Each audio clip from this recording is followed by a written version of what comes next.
Hello folks, and welcome to another video. In this one I'm going to be looking at whether or not a 2018 Core i7-9700F is any good for modern gaming. Now, as I said, this is a 2018 processor, so you're talking about one that's about 6 years old now, but it was fairly high end at the time. So we're going to have a go on a few games and see what the performance is like.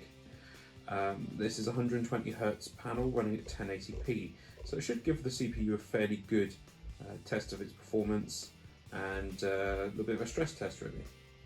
So why don't we start off with Atomic Heart. I'll get into the game and then we'll have a look at the performance. So one quick thing, this game does a pre-compilation shader optimization, which is very much appreciated. It's not the quickest one. I found Starfield is definitely quicker, but this is definitely helpful to make sure that the game performs well. Okay, so while the game does its shader compilation, we'll just have a look at the settings I'm going to be using.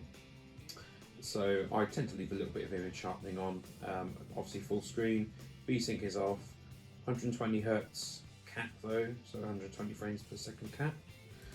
And we've got basically max on everything except DLSS super resolution will be running at balanced. I don't really notice an enormous image quality difference if I turn it up to any higher, but if you turn it lower you probably will. Obviously Fidelity FX is turned off because that's AMD solution, and everything else is basically set to max. Although I have turned on the RTX beta just to see the kind of performance difference that makes. Right now the game is quite juddery, but that is because it is doing its compilation step. You can of course have 3D audio turned on for headphones and whatnot, but for the purpose of this video I'll just be using the stereo speakers that it is hooked up to. So I'll go ahead and pause this while it does its compilation step. Like I said, it's not one of the shorter ones, this is actually quite long, but it's worth it because it will make the gameplay smoother. Okay, so I chose to play this section of the game to show you the frame rate because this section is pretty open and a lot of the earlier sections in the game are not, so will not show a good representation of the frame rate. Now bear in mind this is running 1080p but absolutely max on everything. Chances are you could reduce the detail down a little bit, perhaps get a little bit more performance, but we've got 103 FPS. It jumps between about 103 and about 115 in an area very open and widely populated and whatnot. I'm going to go for some soda. Yes, I will. I can't remember which button to press. Ah, yes. So obviously in this game, this CPU seems to hold up pretty nicely. So another thing to do to test, although I did just have a big hitch there, so perhaps a little loading bit. So why don't we go into the graphics settings here and let's first turn off the 120Hz. Let's put it to 500 and let's just see how far we can push the frame rate. So let's turn everything down to low, but we will leave frame generation on.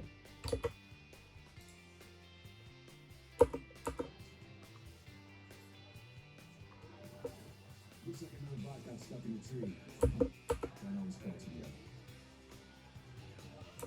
That's odd, we only seem to be getting 113 FPS.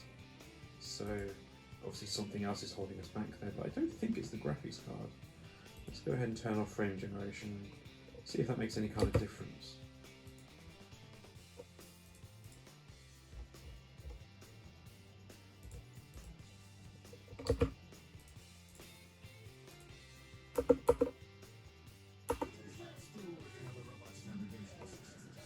I'll come back in a moment. Okay, so for now, this is a pretty good test of modern CPU performance. So what I've done is turn all of the settings essentially down to the lowest. So what will happen is that the game will try to run as fast as possible. I also normally, in NVIDIA control panel, limit the FPS to 120, just so that it matches up with the screen's refresh rate. However here we're getting 290 FPS, in what is a fairly pretty game. Even on the lowest settings here, actually still looks alright, to be honest. So this game just goes to show that you can actually get a good amount of performance still out of CPUs from like 6 years ago. They don't seem to age as badly as graphics cards when it comes to modern games. So let's try another game out and see what we can get.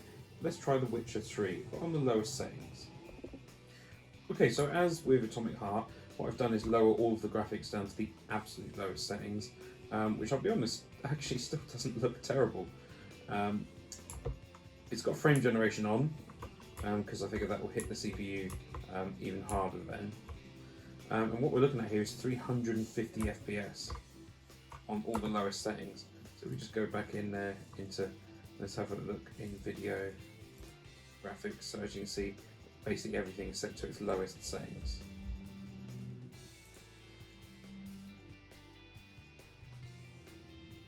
There we go.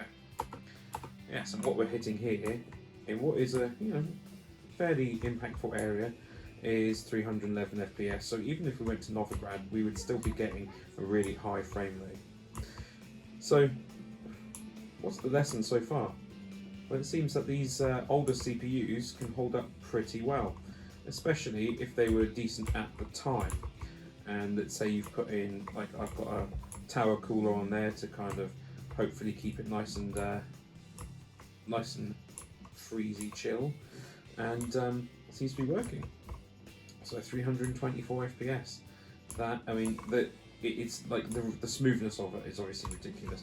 I wouldn't want to play it on such low settings. Ideally, it kind of has a really clinical appearance on these lowest settings, but it just goes to show 358 FPS here right now. So let's go ahead and just quickly turn off frame generation, just to see what kind of difference that might make. So even without frame generation, we're getting a, oh, hang on a second. Let's just put a lock on the frame rate there. So let's go ahead and click that off.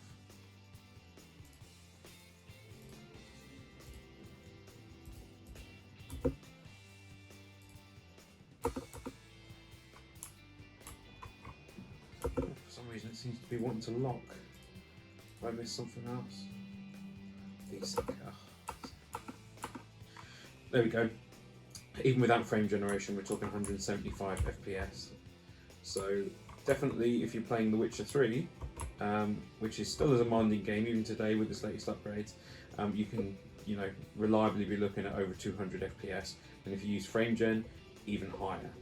So let's try one more game out just to see how this CPU holds up in 2024. Okay, so here we are in Starfield. I've loaded into Aquila City because that seems to be the worst performing area. So I've got everything basically set to low, although I do have DLSS on and I have it set to balanced with frame generation, just to see how much we can push. So in this area here, we're getting still over 100 FPS, and this is obviously a modern game, but also using a fairly old engine that's been heavily modified, and this is probably the worst performing area in the game, so I thought, why not give this a go? Kind of a funny one really, because I've got all the graphics settings turned right to low. Doesn't seem to make a huge amount of difference in this one though, but we are sitting at 100 FPS, so the basic takeaway seems to be, if you have one of these i7 9700Fs, which do not go for a ton of money today, you can still use fairly fast DDR RAM with them and whatnot. They're a stable CPU as well. They don't seem to suffer from the issues that are plaguing Intel's newest CPUs, and you can get a pretty decent performance out of it, including in an area like this where performance is traditionally a bit poor. So normally I would play, obviously, with everything turned right to high. So basically I'd have everything on ultra, and I'd have it on DLSS balanced, and I tend to turn on frame generation. So let's come out of that. Strangely, with all the settings turned right up, I don't think frame generation is stuck. It's a bit of an odd one with this game. Sometimes frame generation will turn itself off for seemingly no reason. Yep, and it seems to be I have to go in, run it on FSR instead, with frame generation turned on, and then when you go back to DLSS it seems to work. But as you can see, it doesn't make an enormous performance hit to run everything on maximum. Kind of a strange game in that regard, really. But yeah, so my takeaway from this is the Intel Core i7-9700F from 2018 is still a perfectly usable CPU today. Perhaps you could get higher frames per second with a newer Intel or AMD CPU. Perhaps you could get slightly quicker loading and whatnot with DDR5 memory instead of DDR4. But what I'm looking at here is on the lowest settings on those other games, we were able to play it over 200 and over 300 frames per second. Unless you're really trying to push, I mean, I think the highest frame rate, the highest refresh rate monitor is 350 Hertz anyway, or 300. So unless you're really trying to push past that, I don't know why you would need a newer CPU, in all honesty. Now, if you can't find a good deal on it, or perhaps you're worried about second-hand hardware, I totally understand that. But I've had CPUs from many years ago in like retro computers that still work. So I wouldn't be too worried about CPUs dying, to be honest, provided they've been treated well and kept cooled and whatnot. So my takeaway there, get one of these older CPUs, or if you've got an older CPU, feel free to upgrade to a newer graphics card. For example, I've put in an RTX 4070, and you know, I can get all the benefits that come with that latest graphic card, still using the same CPU with DDR4 RAM, which runs at 3200 megahertz, and I get really good performance in all my games, much better than the consoles. So I hope you've enjoyed this video. If you have, please remember to hit that like button, leave me a comment, tell me about your build and how you found your CPUs to perform and whatnot, and subscribe to my channel, and then consider sharing my channel on your social medias as well, such that I might get a bigger audience. Feel free to check out my Patreon as well and any memberships on YouTube. I'd like to thank you very much for watching this video and wish you a good day.